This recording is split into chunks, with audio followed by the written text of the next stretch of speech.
presented him with a silver shovel as a symbol of both his popularity and his teaching abilities. For the past 87 years, the silver shovel has been passed down from one recipient to the next at the second smoker performance. This year, I'd like to invite last year's Knight of the Shovel, Dr. Paul Fine of the Department of Internal Medicine, to join us on stage, share a quick joke, and to induct this year's recipient into the Knights of the Silver Shovel.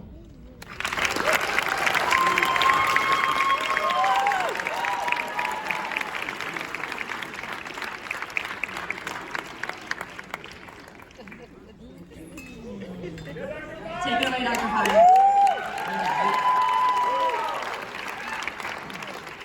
I didn't know I was going to have to carry this the whole time, so I'm going to set it down for a moment.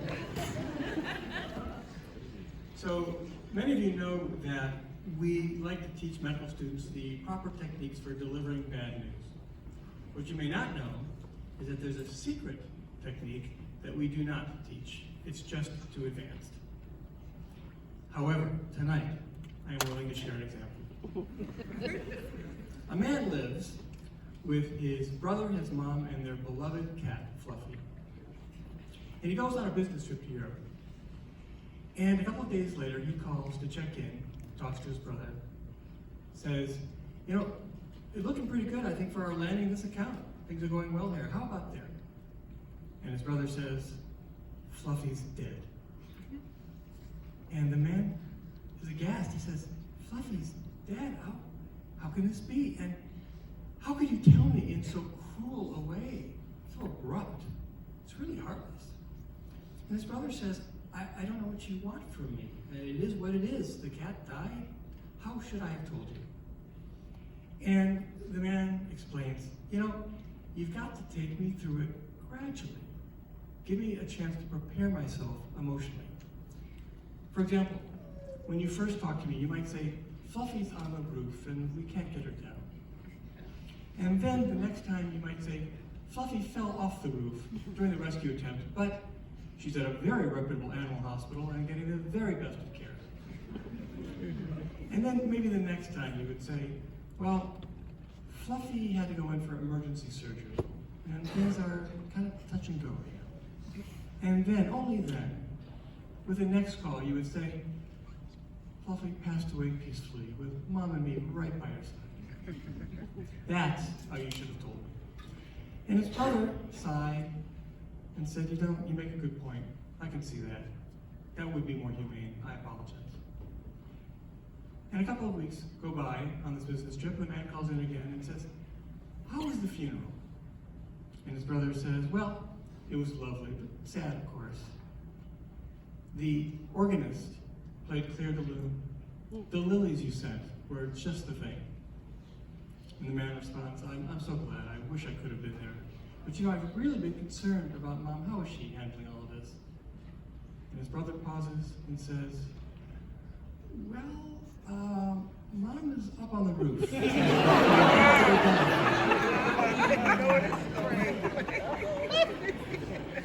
Now, before we proceed,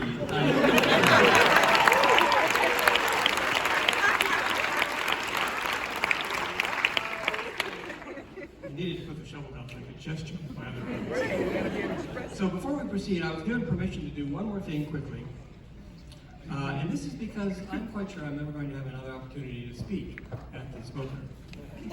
And so I want to take just a minute and address all the medical students who are here this evening. Don't worry, I promise to limit myself to just 12 acid-base products.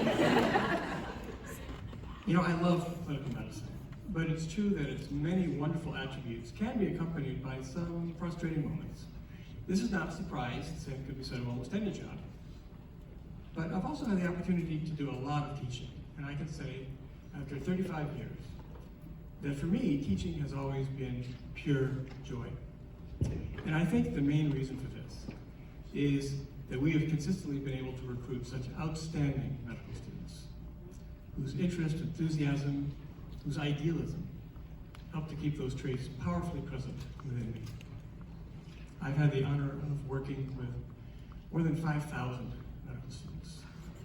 Tonight I would like to thank all of you, representing all of them, not just for the teaching award, but for making teaching rewarding.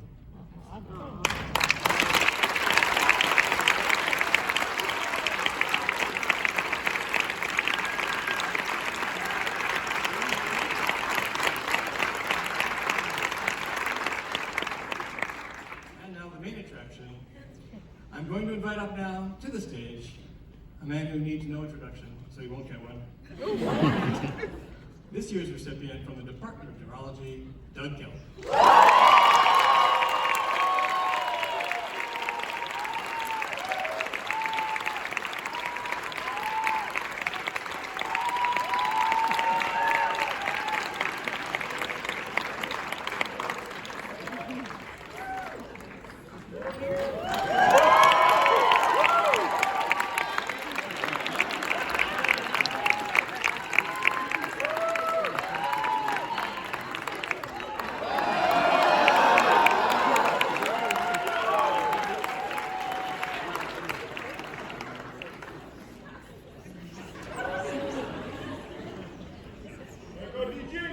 Well, Dr. Gelb knows that there's a whole script that goes with this, and if we don't do it exactly right, it doesn't count. So,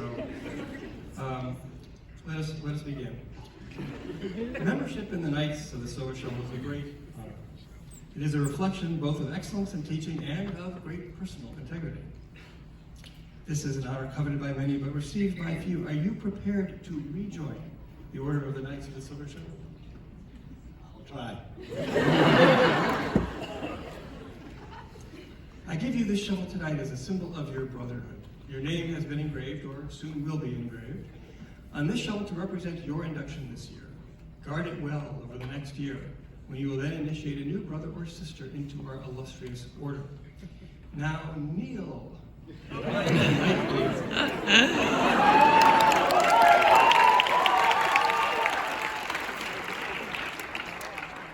I've waited years for this. Now repeat after me. I, Doug Gelb, I, Doug Gelb, being of sound mind and reasonably sound body, being of reasonably sound mind and awesome body,